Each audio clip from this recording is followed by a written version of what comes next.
कहानी जो आपको जीवन के सही तरीके से जीने की समझ दे।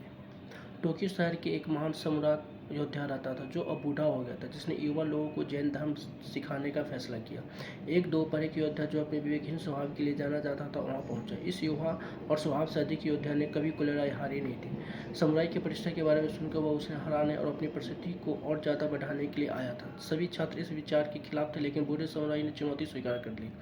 सभी नगर चौक पे जमा हो गए युवक ने वृद्ध समुराई का अपमान करना शुरू कर दिया। उसने समुराई की दिशा में कुछ पत्थर फेंके, उनके चेहरे पे थूक दिया, उनका हर तरह से अपमान किया, उन्हें गालियां दी।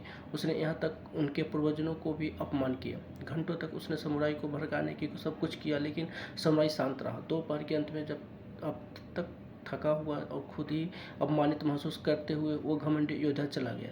इस सच्चाई से निराश होकर गुरु उसके अपमान और उकसाने मिले छात्रों से ने पूछा, आप इस तरह के अपमान कैसे सहन कर सकते हैं? हम सबके सामने आपकी कायरता दिखाने की बजाय आपने अपनी तलवार का इस्तेमाल क्यों नहीं किया?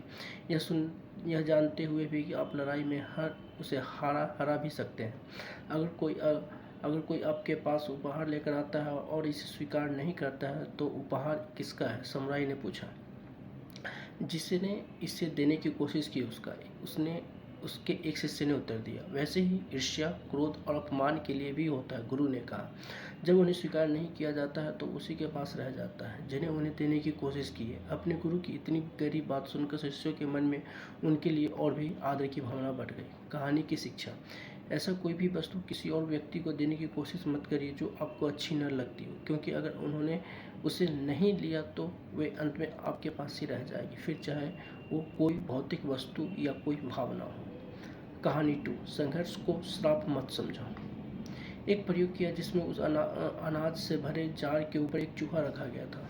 उसने आसपास इतना अधिक भोजन पाकर वह इतना प्रसन्न हुआ कि उसे भोजन की तलाश में इधर भागने की आवश्यकता ही नहीं रही। अब वह खुशी खुशी अपना जीवन उसी जार में व्यतीत कर सकता था। कुछ दिनों तक अनाज का भरपूर आनंद लेने के बाद वह जार की तरह पहुंच गया। अचानक उसने महसूस किया कि वह फंस गया और वह बाहर नहीं निकल सकता। उसे अब जीवित रहने के लिए जार में अनाज डालने के लिए पूरी तरह से किसी पर निर्भर रहना पड़ता है।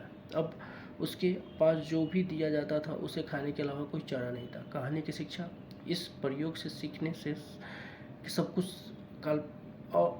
अल्पकालीन सुख दीर्घकालीन चाल का कारण बन सकता है। यदि चीज़ें आसान हो जाती है तो आप सहज हो जाते हो, तो आप उस पर निर्भर होकर जाल में फंस जाते हैं। जब आप अपने कौशल का उपयोग नहीं कर सकते हैं तो आप अपने कौशल से अधिक खो देंगे। आप अपनी पसंद और स्वतंत्रता को खो देते हैं।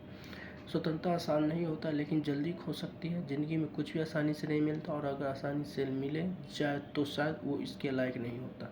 अपने संकों को उसको श्राप मत समझो, वे श्राप के भेष में आपके लिए आशीर्वाद भी हैं।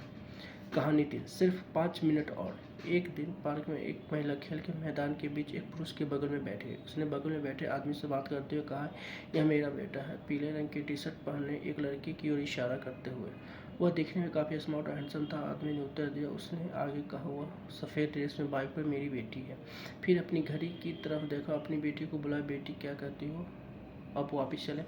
बेटी ने याचिका की, बस 5 मिनट और पिताजी प्लीज़, बस 5 मिनट और। आदमी ने उसे अपनी बाइक चलाने की अनुमति देते हुए अपना सिर हिलाया। बेटी के चेहरे पर मुस्कान आई। जल्दी ही 5 मिनट बीत गए। पिता खड़े हुए और अपनी बेटी को फिर से पुकारा, अब जाने का समय हो गया। फिर बेटी ने रिक्वेस्ट की, 5 मिनट और पापा, बस 5 मिनट और। वह आदमी मुस्कुरा बोला, ठीक है। पिता और उसकी बेटी के बीच यह बातचीत देखकर महिला ने कहा, बहुत अच्छा, आप निश्चित रूप से एक धैर्यवान पिता है।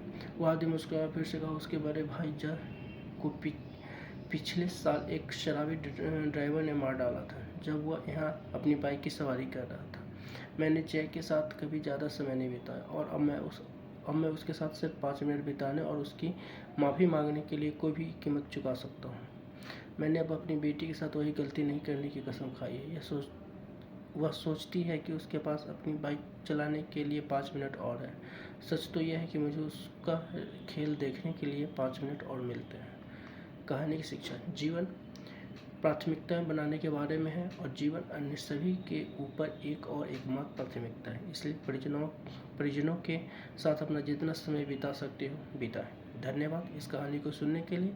अगर ये कहानी आपको पसंद आई हो तो कृपया कर चैनल को लाइक और चैनल को सब्सक्राइब करना ना भूलें। धन्यवाद।